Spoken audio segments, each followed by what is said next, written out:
Welcome to the Conscious Pivot Podcast with international speaker, business mentor, best-selling author of Pivot, and your host, Adam Markel. The Conscious Pivot shares the stories and wisdom of people who have successfully reinvented some area of their business and personal life. You'll gain powerful insights into how you can fully embrace new opportunities, increase your performance, and master the art and science of innovation and resilience. So please join Adam as he guides you on your conscious pivot. Hey, everybody. Welcome back to another episode of the Conscious Pivot Podcast. I feel so wonderful in this moment. I feel grateful and appreciative that I get to be here. It is without a doubt no guarantee that we get to be here in this moment, so it's a blessing, and I feel honored to be able to spend my time this way, and also to be able to remind myself as well as remind all of you how special it is that we get to be together. That wherever you are right now, you could be at the gym, you could be driving, or in front of your computer somewhere. I mean, we're always doing some different things as we're consuming content these days. But the one reminder I have for myself and that I have for all of you is that we are together. We are connected through this medium, but we're always connected. And through this breath, we are connected. So wherever you are, whatever you're doing right now, I know one thing for sure. I know that you are in fact breathing. And so what we'll do now is just create some consciousness around our breathing for just a moment as I'm speaking. Of course, if you're operating any heavy machinery, be sure to keep your eyes open. Otherwise, if you can give yourself just a moment to close your eyes and take a deep conscious breath. And realize, as I'm realizing it, how divine this moment is, how blessed we all are, how important this moment is, because it provides us an opportunity not just to be present in name or as a term, but to be in the experience of our lives fully. And to appreciate in this moment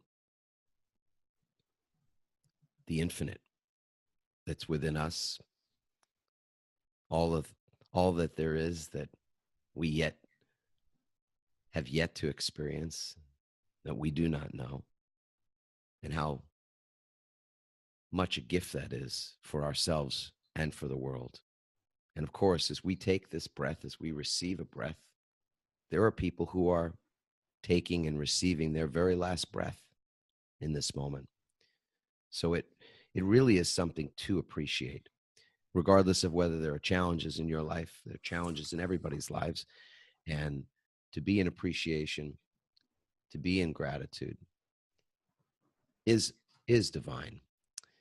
And it is a wonderful place for us to begin this podcast. This is going to be a wonderful episode, a wonderful show, because I have a gentleman with me. His name is Robert Clancy, and I've just met him recently. He's a new friend, and I'm already a huge fan of him as a human being. He's just a good man, and somebody that I think you guys are going to enjoy listening to, learning from. He's got a pretty magnificent story. He's got a great pivot story. Not that we ever compare these pivot stories. Everybody's got their own. It's always unique, and they're always so special. But this gentleman has done some pretty incredible things. So just a couple of moments, I'll bring him on, and you'll get to hear directly from him what he's passionate about, what he's working on in his business, his life, and how his pivot has led him to the place that he is in this moment.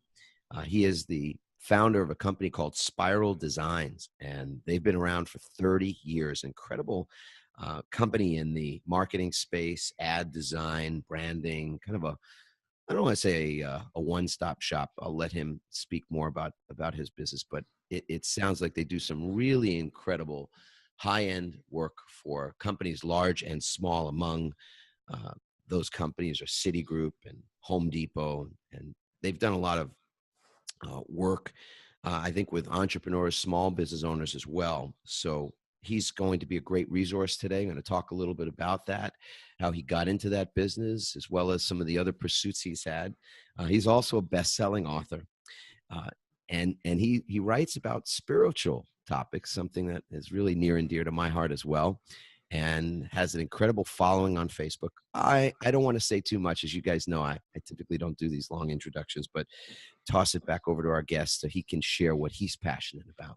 Just before we turned on the microphones, turn up the lights and hit the record button, we were talking about his work as a volunteer for a youth organization that is also something that's really near and dear to my heart. So I hope we'll get a chance to speak about that as well. And without further ado, Robert Clancy, welcome to the show today. Well, thanks for having me on, Adam. It's truly an honor and a pleasure to be here. Yeah, I really appreciate the work you've been doing, and I'd love to know what is it that you're really passionate about today. I know we're always looking for inspiration. I mean, I'm no different. You're no different. We wake up in the morning, put our feet on the floor, and ask for some assignment. I believe, either consciously or unconsciously, we're looking for that assignment on a day-to-day basis. And you've been really productive in your life. So, tell us a little bit about what you're committed to these days. Fill in any gaps in my my introduction of yourself, and we'll go from there. Yeah, I've had quite a journey so far. Absolutely loving every moment of it, and that's the beauty of life. Is it unfolds every day, and you have that. And I love the beautiful blessing and the gratitude message that you started with, because that's really what it's all about. I'm passionate about bringing a message of positive peace to positivity, peace, and self-worth to the world. And I do that through my inspirational posts. And I'm one of those people that I really see my path. There's a career and a calling, and they're both intertwined like DNA. And using my career and my business and marketing and these incredible creative people that I work with to get a message out to the world. And I've stepped, out of the elevator on the floor. I'm there and ready and poised to do this. And I have a huge national television appearance coming up. Actually tapes next month. So there's, talk about stepping through the door. I'm there. Can I? This is coming up for me, so I'm just going to ask you: are you a little nervous about that television appearance? No, I'm really excited about it. It's the producer. I had my pre-interview, and they're saying, it's just a beautiful thing, and left me with this message: we're looking forward to learning from you. Wow, that was just kind of set the tone for, okay, I'm ready to do this. And I didn't really set out per se to do this or to become famous or to go on that level. It's more of something that I need to do, not something I want to do. Yeah, exactly. So what's the need based on? There's a divine, I had a divine intervention at 19, and I know I gave you a little bit of that backstory, but let's just say, listeners didn't get that. I know. Let's just say beyond a shadow of a doubt that I have no doubt that there is a heaven, and I've had to live with this knowing since I was 19. I kept this a secret even from my own family, but I was at the lowest point in my life at age 19, and this person recognized it in the workplace that I was at, and she gave me this booklet on how to meditate, and I went home and did it. But before I started, I said, if there's a God, I need to see something, and you need to show me that tonight. And also, if you exist, I need help because I'm at rock bottom. I lost friends and to suicide and car accidents, and just my whole world fell apart. And a 19-year-old in my second year of college, pretty much, or first, between first and second year. And I was destroying myself. I didn't want to be here. And so I started this meditation, and all I can tell you is, what I told my dad in 2012, because that's the first time I told my family, is that during this meditation, an angel manifested in front of me. And I know what I saw because I'm a programmer. I'm the most logical person you're going to meet on this planet. I actually got the highest score on the logic exam in college. That's how logical I am. And you and I are simpatico in so many ways. It's so interesting because we have a 19-year-old son, Max, and he was his first semester of school. He just he just completed it, and he took logic and got an A. I remember that was one of the courses because I was terrible in math, but I got an A in logic. It was like the easiest course I'd ever taken. And then I ultimately became, a lawyer for a bunch of years. But 19, 18, 19, 17, 18, 19, I don't know where it began, but that's a tough time. It's a tough time in a teen's life. And I can't speak for how it is to be that age as a young lady, but as a young man, I know it was difficult for me. It was difficult for our son. We have 3 daughters, and 2 of them didn't have such a hard time around then. And Yeah. the third one, who's 17 now, she seems to be pretty, she's got her ship pretty steady on the water. But Max, he did have a harder time, and I would say had some things gone differently, he could have, he wouldn't be here. And we just got a phone call this past, I guess it was 2 days ago, that some dear friends of ours. So we have some deep connections to the East Coast. We live in California now, but my dad lives in Western Massachusetts, and my wife and I met in Massachusetts. We still have a place there, and some friends of ours that live in that community let us know that 18-year-old young man in that community was on his way to school and, fiddling maybe with the radio or something, and veered off the road, and 2 other kids in the car, and he didn't make it. The other 2, Yeah. thank God, are We okay. had that happen. Yeah. In our own community, there was, 4 students in a car coming back from a basketball game. And these are kids doing everything right, and another guy, same age, is doing everything wrong, hit the back of their car and ended up killing 2 of them. And, he pled guilty to all counts on this. I guess that brought some closure to the families, but I became friends with there's a girl of one family. It was 2 couples in the car, the football. He was the captain of the team, this guy that looked out for everybody. And then there was a young woman who was also a star on her softball team, was the girlfriend of the other couple. And those 2 lost their lives. And my words are on her headstone. Like, the family approached me. I wrote something because I started putting these messages out on my Facebook page. And now there's, over 660,000 people following the posts. I just decided one day, I'm gonna set a goal to write one inspirational thing every week for a year. And then I thought that was too easy, so I did it every day.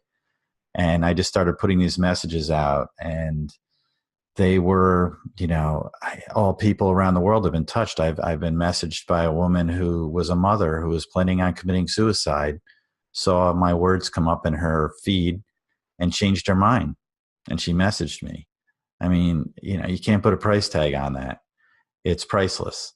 And with the divine experience I had, this angel touched me in the forehead, and I get these words that I see, since December 1st, 2012, like, God's math is on everything. And I'm just inspired by everything. I could see a fire extinguisher, and the word respiratory could be on the fire extinguisher. And the quote would be, "You'll never have respiratory issues when the air is filled with love. Just breathe and enjoy life." And then I'll see the word pressure. So that'll be a metaphor. When you feel the weight of the world upon you, know that love holds up anything as long as your faith does too. And I know you can see me right now. The others, that are listening can't, but you can tell I'm not reading these. They're just like stored as pictures in my mind. I can see photos of these words, and I've written 60,000 words. So yeah, that's, and how do you start a conversation? So what's your story? So an angel touched me in the forehead. I'm divinely inspired. Come on. I'm supposed to leave this legacy to the world. That's every day, man. I traveled the subway for years and years in Manhattan, that's a daily conversation. Yeah. Do you happen to remember the words that are on that headstone? Yes. What were those words? When you smile with all your heart, or when you love with all your heart, life becomes one big smile. Those are the words. Yeah. Beautiful. Well, I'm glad that I was willing. I was thinking to myself as you were sharing that, do I want to digress into that place? But the truth is, it's important. there's a huge issue in the world, in a lot of different areas of the world, with depression, with suicide. In fact, I remember we were in Australia a few years back, and they had a huge uptick in the suicide rate among people, men and women, from about 20 to 35 years old. And then we came back to the States. We're talking about it. We're thinking about it because we had been delivering some workshops there. We love the Australian. We Mm-hmm. just love that community, and love going there, and all that kind of thing. We have a number of people in our community from Australia as well. And then we got back, and we were just about to launch our book Pivot, and we were in Manhattan for this launch party, and in a restaurant, looked at the newspaper. I forget whether it was the front page of the New York Times or the Wall Street Journal, but it was one of those. And on the front page, the suicide rates had been published. They had, do this study sort of every 15 years or so. And the rates had gone up precipitously. And the largest increase, the largest change in those numbers was actually among women 40 to 60 years old in North America. And so very different demographic, psychographic Mm-hmm. than in Australia. But the same sort of thing, that people were taking their lives at an alarmingly higher rate. And also among teenage girls, very young, Yes. sort of like 12, 13, and not big numbers, of course. We know they're not large numbers, but the change in the percentage was precipitous. Right. And it's all about self-worth, and that's what, it's not having the capacity to change it. And that's really what I set out to do, because as a programmer, I know we can reprogram ourselves for happiness. We can program ourselves to have a better ride. And life is meant to be ridden out to the end. So my decoding part, I have these little decodes and we'll go over some of my daily routines, but one of them is smiling when you're alone. How many people don't smile when they're alone? And the reason I smile when I'm alone is because I realize I never am. That's the beauty of life. You're always held in some way.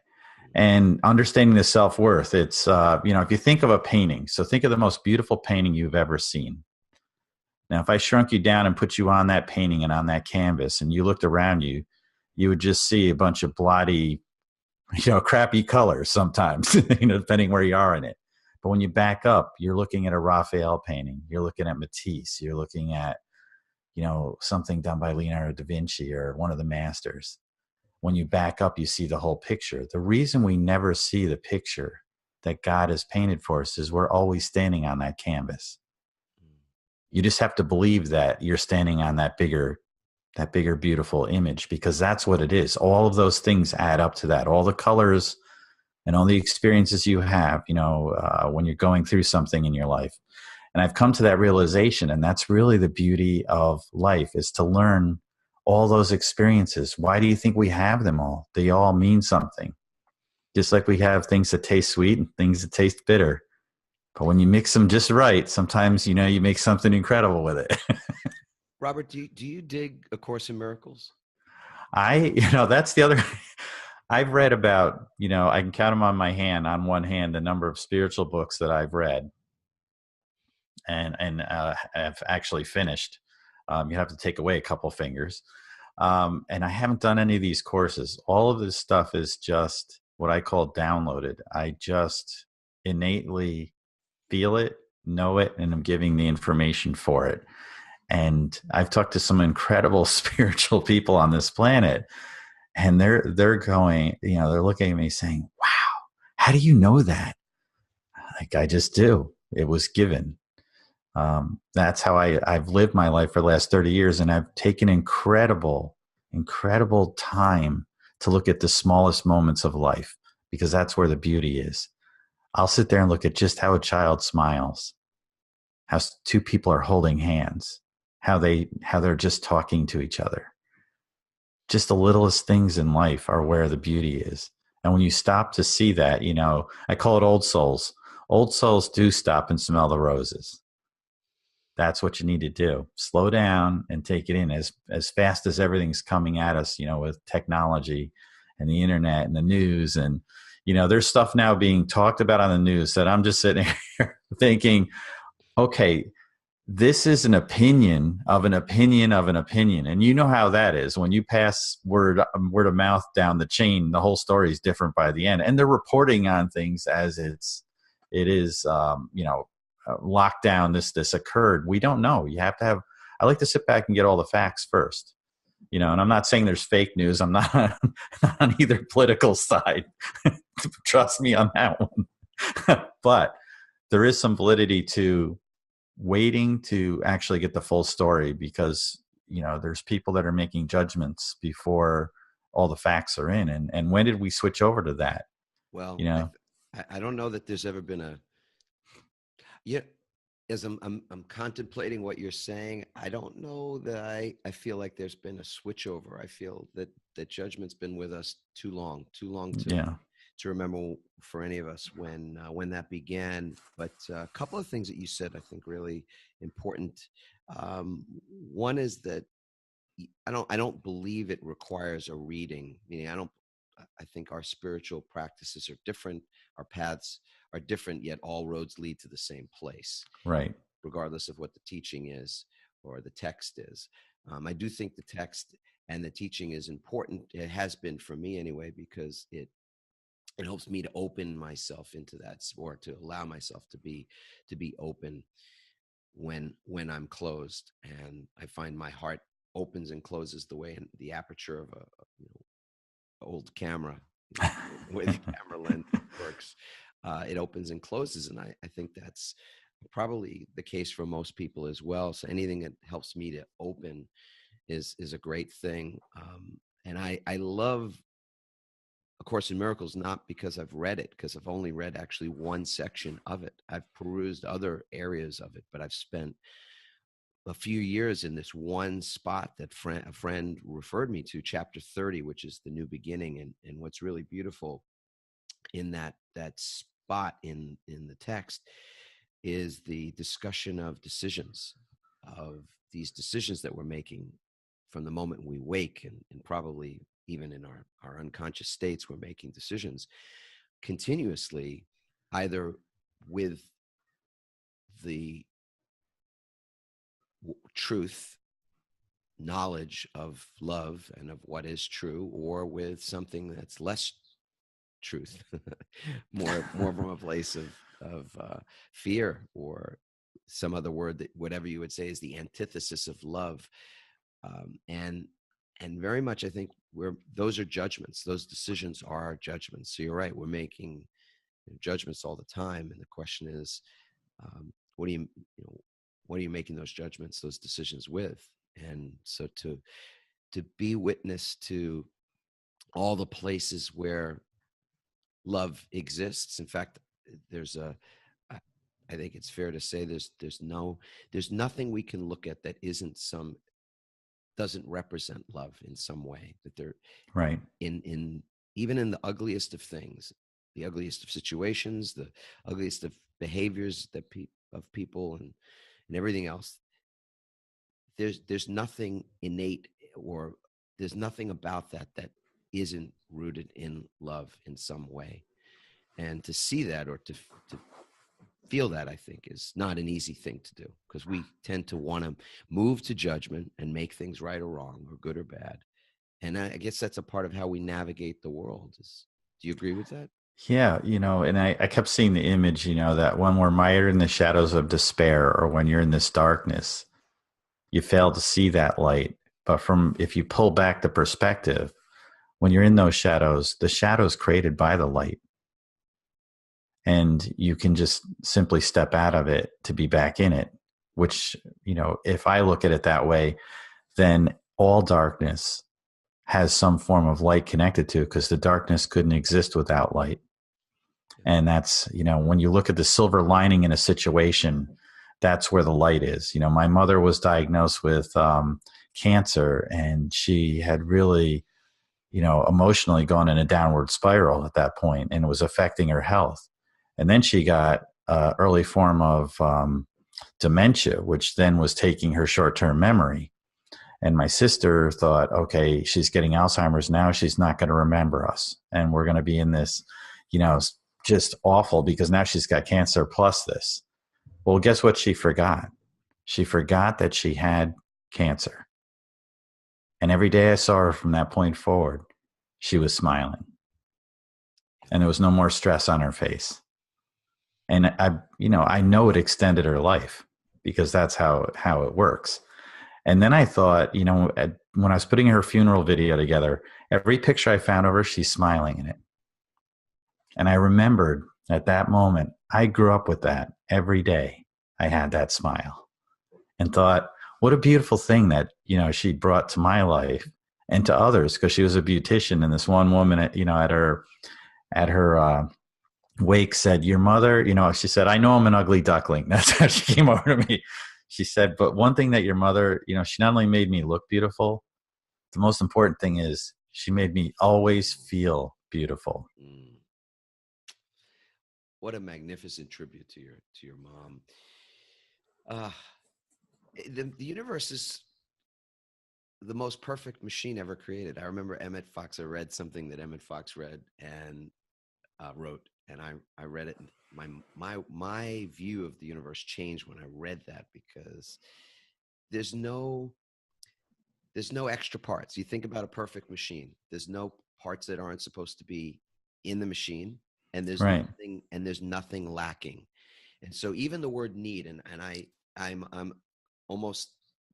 a bit of a bit sensitive, I'll just say, to that word in particular when I hear the word need come up, only because I do feel that in so many ways we operate, and I don't want to include you in this. I just say that this is a personal experience, and then I've witnessed it in a lot of the people that we end up working with, part of our community, where we think there's something missing, we think there's something lacking. That's probably the challenge, one of the biggest challenges in the human potential space or the personal development industry, is the perpetuation of this myth or this lie that somehow we're in need, that we're lacking or missing something. And if we just learn something, if we just change this or that we'll be okay. Mine is it's like a change. It's about us, right? I mean, it's a change in perspective on it. It's not that it's always missing. It's this that you're missing out on seeing it.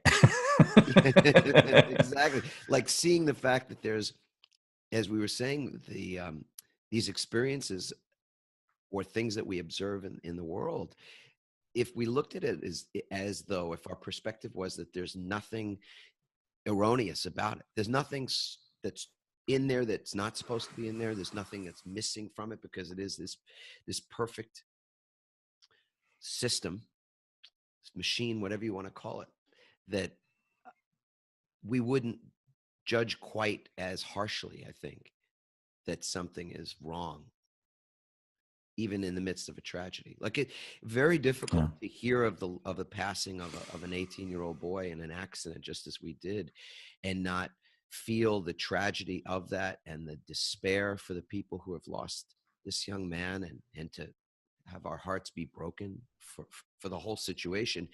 And yet at some other level in me, I feel called to feel that nothing's wrong somehow, that even in the midst of that there is something that is that there's nothing wrong or lacking or missing, again, because it's perfect. And that's very difficult to entertain those two seemingly conflicting perspectives at the same time, and yet still honor the grief and honor what's real in the moment, which is that no one wants to lose someone ever, and you never want to see anybody else lose someone that they love, and to entertain that compassion and awareness at the same time that you might entertain the thought that nothing's wrong in absolute terms, is interesting. Well, the night that my dad, when I spoke to him, my mother was going to pass away, and we knew it was coming, and I was given that it was around going to happen at 2:30 a.m. So this is around 8 p.m. prior to that. And I was walking him back up to his room he was in a nursing home because of the stroke that he had. So he was in a wheelchair. So I'm bringing him back up to his room. And on the way, he said two simple, 3 words. And it summed up everything. He said, death and taxes. And he was smiling. And at that moment, I realized, here he is in his twilight, knowing that he's facing death soon, and that, his wife of 64 years is going to pass as well. And he also made a joke in that, which taught me a lot. Because it's like, yeah, we're all not going to get out of this alive. It's what do you do between that day you're born and your last day, whether that's at, 10 years, 18, 20, 50, 70, 90, whatever that is. But he also said, you got to laugh your way through and find the humor in those moments too. And that's all he did. He just said those 3 words to me. I took him to his room and he said 3 other words, I love you, which, in 6 words summed up everything. Yeah, that's all it takes. And that's why I always try to smile. And, in the moments, I guess, when you're in a heated argument or something, if you can find the humor in that, it just dissipates the whole thing. Just something absolutely absurd that's going on in that moment. Because anytime you're arguing, it's totally absurd. So when you can look at it and pull yourself out of it in the middle of it, you'll find the humor of why am I even worried about this? This is going to be nothing in tomorrow or a week, a month. It's really not worth it. I remember, so Randy and I, my wife and I, we do some relationship work with people and done some retreats and things. And we interview couples. Whenever we see a couple that's been, together for some length of time, we'll interview them, ask them what their secret is. And I love this one answer that we got from a couple.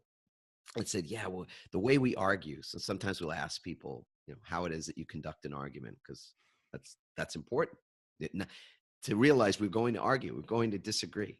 It's the how you do it that makes a big difference in where that relationship has been, what trajectory is it on, where's it going, how long is it going to last. And this couple said to us that when they're in the midst of an argument, or they can feel it coming on, they feel the emotion, they feel even the anger that's welling up, one of them will trigger the other by looking at them and saying, you're really good looking. You're really good looking when you're mad, right? And that's their way of bringing it to the conscious, bringing it out of, what is this all about anyway? Exactly. We're on the same team. It's basically saying, yeah, right. Wink, wink, nod. Pinch, yeah, pinch. Like, this is what are we so serious about in this moment? Yeah. When love is the most and the only important factor. So, how beautiful, brother. Really enjoy your presence. That's why I was so excited that we'd get to share your words with our community. So, well, we were brought together for a reason. It's just great to share on the show, and I know their perspective and outlook, and I feel it, we both have that same side. Being a lawyer or programmer are basically the same things, because especially when you're writing a contract or going through the law, there's a logical order to it. And I have a knack of writing contracts as well, so I know that side. I just went down, instead of the law path, I went down the ones and zeros path. Yes, the ones and zeros path. Oh, man. There's gosh, did you ever watch a show that was on HBO? It only lasted a season, called John from Cincinnati. Did you ever see that? No, I missed that. Yeah, it's an interesting thing on the ones and zeros topic. The binary code, it's in everything. It's pretty cool. I wanted to spend a couple of minutes before we wrap up just talking about youth and the work that you've been doing and the group that you support in that arena. Would you share a little bit about youth success? Yeah, I've for the last 30 years, I'm the only volunteer in New York State who's been with Hugh O'Brien Youth Leadership since pretty much its inception. And, when I started the first year, there was this young woman who was afraid she wasn't going to get into college. And I had just graduated because, I was started that long ago. And I thought, no, this is easy. You're going to get in. And she had tears in her eyes. I mean, she was deathly afraid that this wasn't going to happen for her.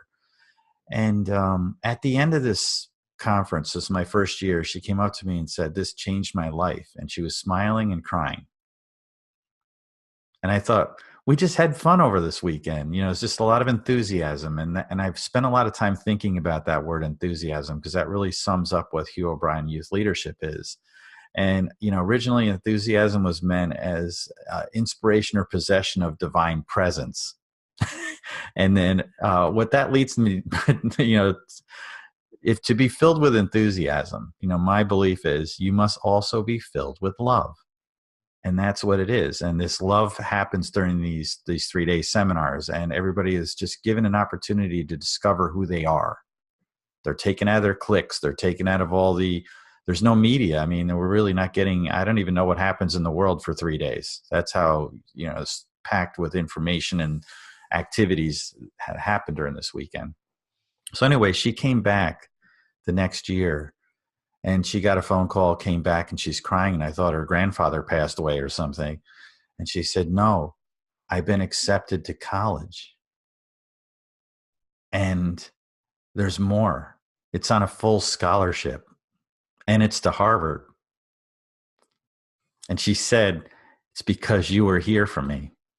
It's because this organization was here for me that I have this opportunity. And I'm going to spend my time giving back. So she volunteered and continued to give back year after year to this organization. And I thought, I have to stay involved. If it's going to have this kind of impact, these kinds of ripples in the world, and they're all taught, leadership through community service. What's more beautiful than that, than learning how to lead, to give back, and to make a difference in the world, and to stand up for what's right. So I threw myself into this. I've been involved 30 years. I have story after story after story like that one. And, there's just an amazing fireworks display that comes out every year with this. And I absolutely love volunteering with this group. Yeah. The group, I'd love for people to just get the website right now, if you could. It's hoby.org, hoby.org.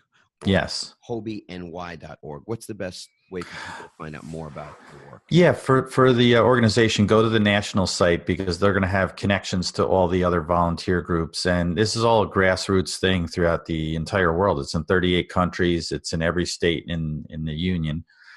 So, you can find volunteers if you want to have, just bring positive change to your life. And people ask me, I just turned 52 and they think I'm in my 30s, and they're wondering, what is your secret?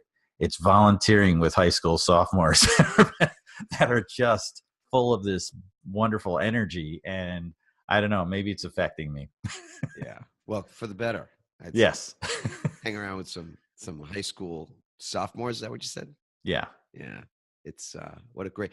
So that organization is something people can find out more about. And I also want them to find out about the books and things that you've written. What's the latest book, and where can people find out more information about you, about the book? What's that? Sure. Well, thanks for asking. The latest book is Soul Ciphers, Decoding a Life of Hope and Happiness. And if you go to soulciphers.com, there's links off to that. Or you can go to my main page. I have my career and calling. My calling site is guidetothesoul.com. And the other site is spiraldesign.com. is the marketing firm. So, all right, so you'll find me through any of those. we'll put them in the show notes, so it'll be great. But spiraldesign.com and the Facebook page is something too, which I think people really would love, because those inspirational daily messages are really, really cool as well. So on Facebook, what's that site? Yeah, any of the social media, you can go to facebook.com/guide to the soul, Instagram/guide to the soul. The only one that's not guide to with the word the in it is Twitter, guide to soul. Apparently there was somebody was going to start a soul food book and never did anything with that account. But if you go to guide to the soul on any of the social medias, you'll probably find me. YouTube, anything. They're all out there. Beautiful. I would love to talk about, in the last few minutes, rituals, practices, conscious habits that we've adopted, and our audience, our community loves to hear about that. In fact, we've got people that are watching on YouTube right now, and some that are listening. So whether you're consuming this on YouTube or you're listening, obviously you you're going to get the benefit of, as I do, being able to learn about other people's rituals, because some of these things we can adopt. I adopted a brand new ritual starting in at the beginning of the new year, and I'm going strong with it, which I love. So would you Yeah. share with us one ritual that's been pretty constant for you, or something new even that you're? Yeah, it's when I go to sleep. I actually say a prayer in my mind when I go to sleep, and I just clear everything out that's negative from the day, and just let things unfold. And I do sort of a micro meditation. I'm almost instantly connected based on what happened to me. I'm in an instant meditative state, so I can just close my eyes in a dark room, and I'm definitely, linked. But I do this prayer, and when I wake up, I smile before I get out of the bed, and that's the first thing. And then I think of something about what's gratitude for the day, so that sets the closure of your day and the beginning of the next one. Because, hey, I'm here again, and I've got another day. And the one thing about days for me, no matter how dark it gets, the sun still has to shine. Just because you can't see it doesn't mean it's not there. So go out there, understand that even the sun has to shine on dark days, and it's got to get up and do it all over again the next day, no matter what the weather's going to be. So that's how life is, and take it on with that and carry that light. It's always inside when you have it. Yeah, we definitely have an internal climate as well as the climate that's around us. So Robert, Yes. what a blessing to have you with us. I really appreciate your presence here today. Thank you for being on the show. Well, thank you so much, and really enjoy everybody listening in, and definitely send me a message if anything that Adam and I talked about today touched your life. I love to hear from the people. So please pass those comments on to me too if you receive them. Way cool, way cool. So remember, everybody, Guide to the Soul. As we wrap up this particular show, I want to share that ritual that you guys are probably familiar with, but if you've not heard it before, then great, you'll hear it for the first time here and now. And if it's a reminder, well, I'll just say from my perspective, I'm pretty thick at times. I need reminders, and I don't mind getting reminded. I don't mind being reminded of my reminders over and over again, because they're important. I'll speak for myself, that I go back to the basics on a regular basis. So we're going to wrap up. If you've enjoyed this episode, as I hope you have, then I would love for you to go on iTunes and leave us a review. Obviously, if you haven't subscribed yet, please go ahead and do that as well. And I'll give you a couple of resources, and then I want to leave you with that ritual. So, of course, our community on Facebook is really thriving, and it's thriving primarily because people are willing to be real and vulnerable. And that's what we love so much about it. So it's the Start My Pivot community on Facebook. You can get the shortcut link to that is pivotfb.com. You go to pivotfb.com. It'll take you right to the front door where you can join. You answer a couple of questions. We curate the community, which means that we are careful about who we say yes to. So if you're willing to answer those questions and all that kind of thing, then it's perfect. And then you come on into the community and you're willing to give and receive support. It's not just the giving part. We're not exclusively looking for people that want to come in and serve and give, but we really want everybody to work on the other side of the coin. There's a front and back to everything, as my dad always said. And so we know that one of the biggest issues for a lot of people is their receiving muscle. So if you're prepared to come in and both give and also to be a receiver of the love and the support and the resources of other people, then you're a perfect person to join us there at Start My Pivot community. Also, if you are wondering about your own pivot and want to engage with us at the level of that inquiry, we've got 6 really powerful questions to kickstart the pivot that may be upon you, or the one that you're contemplating for this year. You can go to startmypivot.com and get access to that free guide, a kickstart guide. And from there, you can also get links into the Facebook group, to the podcast, etc. And then you can join us for some deeper inquiry, which is just a joy for us as well. So as we wrap up, I want to remind us all, as we started this show, with something that I think is really true. And it's my perspective, of course, so I can't prove it. I don't have to prove it. You get to choose for yourself what you believe. And what I believe is that we are one. We are connected in ways that, of course, we cannot fully appreciate or understand. But it's a faith, I suppose. And it's also something that's been confirmed to me in a multitude of ways when I'm paying attention and when I'm present. So we are one. And one of the ways that we get to connect is through this medium that we listen and we watch and we consume some of the same things together. And we're taking that knowledge and applying it in our own lives and modeling it for the world. So that's a beautiful way for us to connect. And in this moment, we get to connect just through our breath. There are people, something like nearly 8 billion or thereabouts, 8 billion people on the planet, and we are all in this moment breathing. We are breathing together, whether we know it or not. We are all breathing as one, and that is special. And there are people in this moment right this second who are taking their last breath. So that makes this breath, our breath, a blessing and something that we can be grateful for. So when you wake up tomorrow, and that is my prayer, it's my hope, it's my wish, it's my intention. And so since I get to have the magic wand, since I get the microphone, at least today, I'm going to wave that magic wand right now, and we will all wake up tomorrow. That is the intention. And wake up our spirits, wake up our consciousness, wake up our bodies, of course.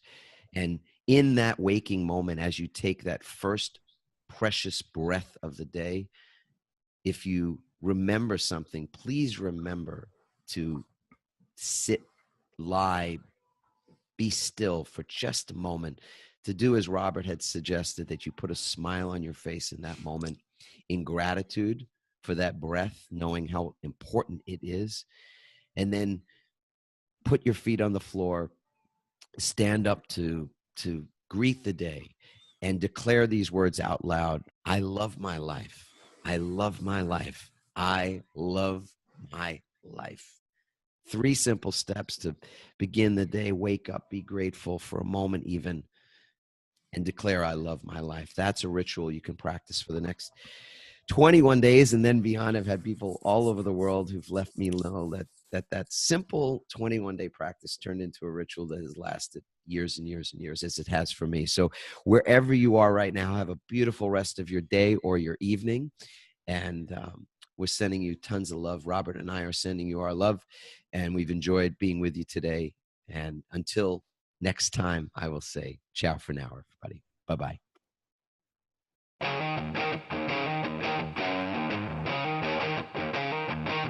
Thanks for listening, everyone. We hope you now have the tools and greater insights to navigate your own pivot. Help us inspire others by sharing this episode and leaving your comments over at adammarkel.com/podcasts. For more tips, strategies, and support as you consciously pivot into a new business and lifestyle you love, join our Pivot community on Facebook at pivotfb.com.